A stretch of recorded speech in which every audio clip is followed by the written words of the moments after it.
अस्सलामु अलैकुम, कैसे हैं आप लोग। उम्मीद करता हूँ अल्हम्दुलिल्लाह आप सब लोग अच्छे होंगे। देखिए कैसा है कि मौलाना मुजफ्फर साहब ने जो भी बोला उस तरह तो मुझे तकरीर करने नहीं आता है, और यहाँ पे बहुत सारे उलमा कराम बैठे हुए हैं, शायर लोग बैठे हुए हैं, उस तरह मुझे तकरीर करने तो नहीं आता है। बट मैं कुछ दो तीन बातें आपको बताऊँगा जो लगता है कि आपका भी फ्यूचर ब्राइट हो सकता है। क्योंकि कैसा होता है कि जो एक बिजनेसमैन होता है ना, वो राजनीतिक स्पीच तो नहीं कर सकता है, वो मौलाना जैसे तकरीर तो नहीं कर सकता, बट कुछ ऐसा मैं बताऊंगा आपको जिससे अल्हम्दुलिल्लाह आप चाहे तो आपका फ्यूचर ब्राइट हो सकता है, कुछ कर सकते हैं कामयाब होने के लिए। अभी कैसा है कि ये जो सामने आपके पीछे जो मस्जिद तामीर हुई है, अल्हम्दुलिल्लाह ये मस्जिद के लिए मौलाना यहाँ पे मौलाना इकबाल साहब हैं, अमीरुल जो है अल्लाह जानता है, इन्होंने बहुत मेहनत किया। बट आपके गांव में एक इतनी अच्छी मस्जिद बनी, बट आपके गांव से ऐसे एक भी लोग मुझे दिखे नहीं जो आगे बढ़ करके चाहे कि मेरे गांव में एक अच्छी मस्जिद हो जाए, ऐसा कोई मुझे दिखा नहीं। बट ये अमीरुल ने बहुत मेहनत किया।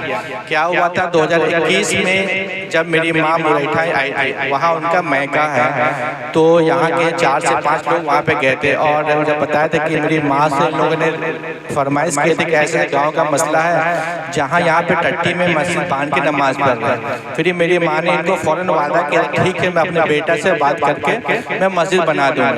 तो जब मुरैठा में विजिट किया था तो अमीरुल और यहाँ के इमाम साहब एक 10-12 लोग मेरे को मिलने आए। तो आने के बाद मैं यहाँ पे देखने के बाद उस दिन मैं बोला था ठीक है इंशाल्लाह यहाँ पे मैं मस्जिद की मैं तामीर करवा दूँगा।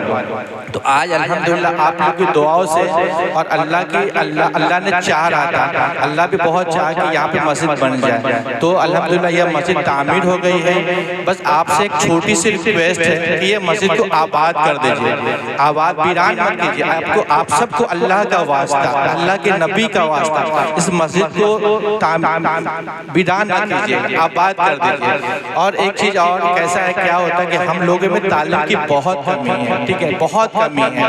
अब कमी क्यों है? क्योंकि हम अपने बच्चों पे बिल्कुल ध्यान नहीं देते हैं। हम लोग 10,000 15,000 कमाने के पीछे लगे रहते हैं, बिल्कुल अपने बच्चों पे फ्यूचर ब्राइट नहीं करते।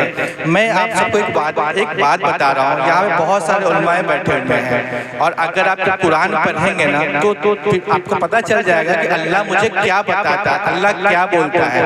बट अल्लाह की बात हम सुनते नहीं, अल्लाह क्या बताया हमें, हम कुरान पढ़ते नहीं है। कुछ मौलाना कुछ बता दिया, हम उस मौलाना को फॉलो करने लगते हैं। प्लीज मौलाना लोग यहाँ बुरा मत मानिएगा, ठीक है। हम हमारे अंदर बहुत बड़ी कमी है कि हम कुरान नहीं पढ़ते हैं। अगर हम सही से कुरान पढ़ लें तो अल्लाह का पैगाम हमारे कान तक आ जाएगा और हम जीने का सही तरीका सीख जाएंगे। अभी यहाँ पे बहुत सारे लोग हैं जो 10,000 15,000 20,000 महीना कमाते होंगे। मैं क्या करता हूँ, मैं अपना तरीका बताता हूँ। मैं बिजनेस करता हूँ, मैं बिजनेस अल्लाह से करता हूँ, मैं बताता हूँ, मैं बिजनेस अल्लाह से करता हूँ। अल्लाह का वादा है कि तुम एक मेरे नाम पे खर्चा करो, तुमको मैं कम से कम 10 दूंगा, कम से कम 10 अल्लाह का वादा है। तो आप सोचिए कि इससे अच्छा प्रॉफिट आपको कहाँ मिलने वाला है, कहीं नहीं मिलने वाला है। आप किसी सेठ से काम कीजिए, 20 काम कीजिएगा, आपको 5,000 रुला के देगा वो, या 10,000 रुला के देगा। फिर आपकी प्रॉफिट में जो 1,000-1,500 कट कोई ना कोई पाने से काट लेगा आपको। तो ये सब जो है ना हमारे अंदर बहुत बड़ी कमी है। तो कोशिश कीजिए कि बिजनेस अल्लाह से कीजिए। एक का 10 रुपये अल्लाह का वादा है, वो तो मिलने ही वाला है, वो कोई नहीं आपका छीन सकता है। तो इसी तरह जो है ना आप भी बिजनेस कीजिए, अल्लाह से कीजिए, ताकि आज हम अगर 10 रुपये लगाएंगे तो कल हमें उम्मीद है कि 100 रुपये हमारे सामने आ जाए। मैं वही करता हूँ अल्हम्दुलिल्लाह। ये हमारी तीसरी मस्जिद है, ये हमारी तीसरी बिहार के अंदर हमारी तीसरी मस्जिद है। तो तीसरी मस्जिद हम सब भाइयों ने अपने पैसे से 1 रुपये, अल्लाह जानता, अल्लाह का रसूल जानता, मैंने 1 रुपये न चंदा करके, ना कोई बोलते ना कि ना कोई नफिल पैसा, इवन नफिल पैसा तक भी नहीं, ना नफिल पैसा, ना फितरा पैसा, ना ज़कात का पैसा, अपनी मेहनत की कमाई वो पैसे से हम लोगों ने मस्जिद को तामीर की है। अभी कैसा है, ये पैसे से मैंने तामीर किया। देखिए मेरा सगीरा फाउंडेशन चलता है मुंबई में, उसमें मैं ज़कात का पैसा लगाता हूँ, फितरे का पैसा लगाता हूँ। अभी लास्ट ईयर हम लोगों ने 15 लोगों को उम्रा पे कराया, 15 लोग को उम्रा पे भेजे, जिसमें ये मुजफ्फर खान साहब भी गए थे। अल्हम्दुलिल्लाह जब वो 15 लोग गए थे तो एक बंदा उसमें झारखंड का था और इतना मजबूर था, आई थिंक उसकी उम्र 65 साल के 65 साल का वो बंदा था। तो उसने क्या बोला मुझे, बोला शाहनवाज भाई मैं तो अपनी उम्मीद उम्मीद छोड़ दिया था कि आप जाकर के मैं गुम्बद खजरा देख सकता हूँ, मैं उम्मीद छोड़ दिया था कि मक्का शरीफ देख सकता हूँ। सिर्फ मैं वेट कर रहा था कि अल्लाह मुझे कब बुला ले, कब्र में बुला ले, ऐसा वो उसने मेरे को बुला। तो बट अल्हम्दुलिल्लाह ऐसे लोगों को मैंने उम्रा पे भेजा। तो यहाँ पे इतने सारे लोग बैठे हुए हैं, एक एम सेट कर लीजिए कि हम अपने मस्जिद के इमाम को या अपने ऐसे पड़ोस के कुछ लोग हो जिसको हम पढ़ा सके।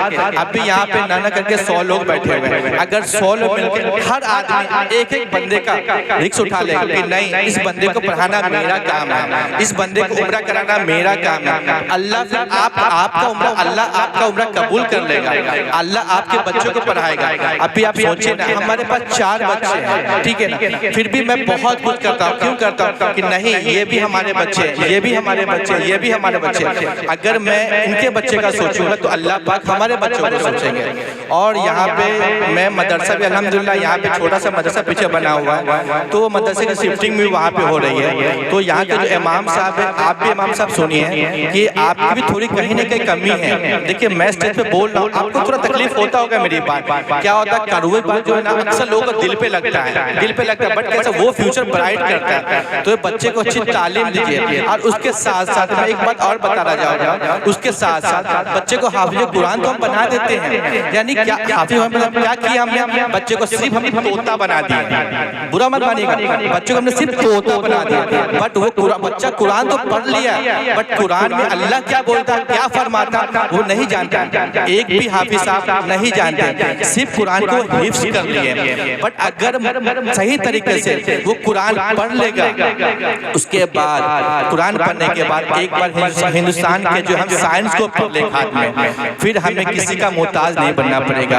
अभी मौलाना एक बयान किया था कि भाई साहब के ऊपर राजनीतिक पे बयान किया था।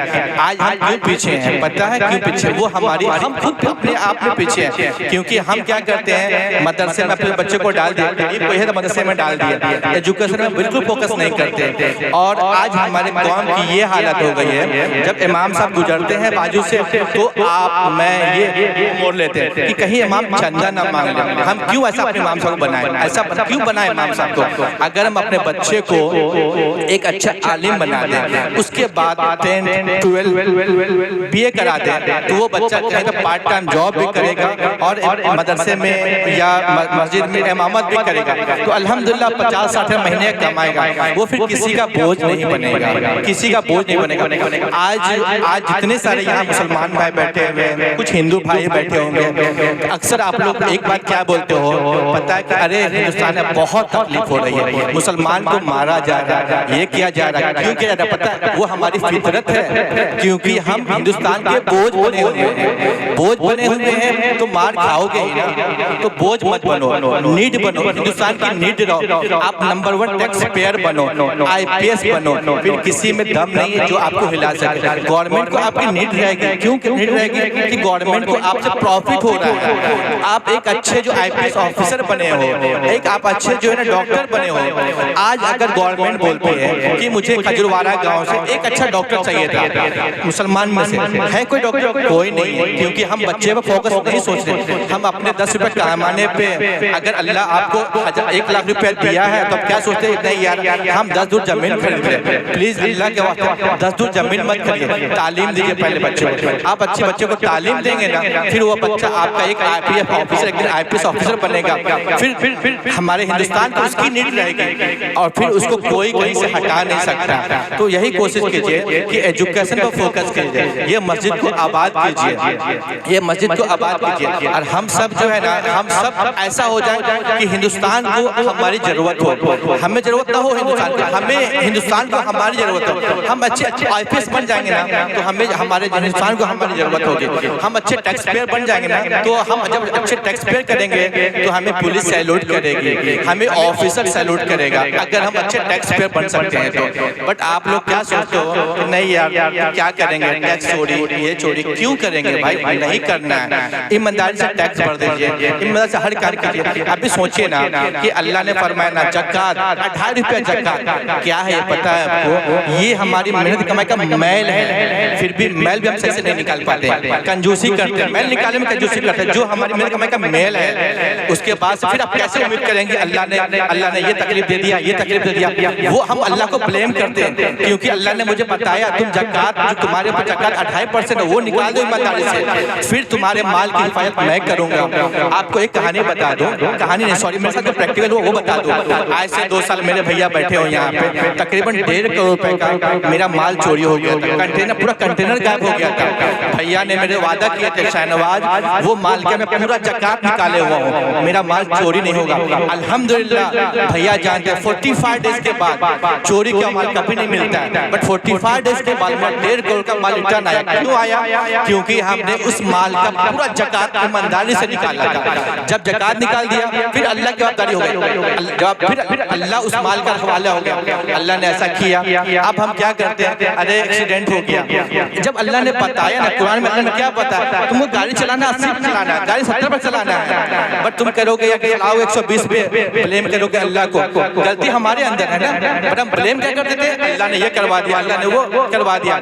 देखिए क्या होता है, हर नेक काम में अल्लाह से बुरा काम अल्लाह नहीं चाहता। बुरा काम कौन चाहता है? शैतान चाहता है। इसका मतलब क्या है कि हम शैतान को फॉलो कर रहे हैं, अल्लाह को फॉलो नहीं कर रहे। अगर आप अल्लाह को फॉलो करेंगे तो अच्छे नेक रास्ते पर जाएंगे, नमाजी बन जाएंगे, कुरान की से मोहब्बत करने वाले बन जाएंगे, देश से मोहब्बत करने वाले बन जाएंगे। और एक चीज है कि हमारे नबी का भी वादा है कि जिस कंट्री में तुम रहते हो उस कंट्री के तुम उस कंट्री का हर रूल फॉलो करो, हर रूल फॉलो करो। अपने बिहार में अक्सर लोग रूल तोड़ देते हैं। जब इंडिया से बाहर हम जाते हैं ना तो इमिग्रेशन के लाइन में खड़े रहते हैं, डर से खड़े रहते हैं, क्योंकि अगर हम यहाँ कुछ ड्रामा करेंगे तो मुझे अंदर रखा जाएगा। वही हम यहाँ पे सर्कल, यहाँ पे सिग्नल तोड़ते हैं। क्यों तोड़ते हैं? क्योंकि हमारी कमी हमारे अंदर है, कमी हमारे गवर्नमेंट में नहीं है, कमी हमारे अंदर, और हम ब्लेम कर देते हैं, गवर्नमेंट को ब्लेम करते हैं। उसी तरह जो है ना कुछ छोटी गलती हुई हम ब्लेम करते हैं अल्लाह को, हालांकि कमी हमारे अंदर है। तो मैं यही चाहूँगा कि ये सब जो है ना इस तरह की छोटी छोटी बातें सबसे दूर हो जाइए, दूर कर दीजिए। सबसे अच्छी बात है ना कुरान सीख लीजिए, कुरान पढ़ लीजिए कायदे से, सब कुछ आपको समझ में आएगा। अल्लाह ने क्या बताया कुरान से सीख लिए, सब कुछ समझ में आ जाएगा। और जहाँ तक इस मस्जिद में जो मदरसा काम है, मैं भी अल्हम्दुलिल्लाह फुल सपोर्ट करूँगा। मदरसे में जितने बच्चे पढ़ेंगे अल्हम्दुलिल्लाह वो सारे बच्चों को मैं फुल सपोर्ट करूँगा, क्योंकि मेरा जो फोकस है ना, नंबर 1 फोकस है एजुकेशन, दूसरा जो फोकस है मेडिकल पे मैं काम बहुत करता हूँ। आज मुंबई में बहुत बड़े हॉस्पिटल है अल्हम्दुलिल्लाह। जिस हॉस्पिटल में मैं अपने बच्चों यानी गरीब लोगों का ट्रीटमेंट करवाता हूँ, गिलेजी हॉस्पिटल है, लाइक 5 स्टार होटल जैसा है। मैंने क्या सोचा, जब मेरी अम्मी का 2021 में इंतकाल हुआ तो मैंने क्या सोचा कि मैं अपने अल्लाह को किस तरह खुश कर सकूं और माँ को कैसे सवाब पहुंचा सकूं। तो मैंने वहाँ पे एक बड़ा सा हॉस्पिटल में टाइप किया कि जितने भी सगीरा फाउंडेशन पेशेंट आएंगे वहाँ पे उस पेशेंट का फ्री ऑफ कॉस्ट में ट्रीटमेंट होगा। अल्हम्दुलिल्लाह हर मंथ का मैं 15 से 20 पेशेंट, उसमें मैं कभी नहीं देखा हिंदू है, न कभी मुस्लिम देखा, न कभी सिख देखा, न किसी ईसाई देखा। मैंने क्या देखा, वो अल्लाह का बंदा है। आज क्या है, अल्लाह ने मुझे हिदायत दिया, मैं इस्लाम कबूल किया।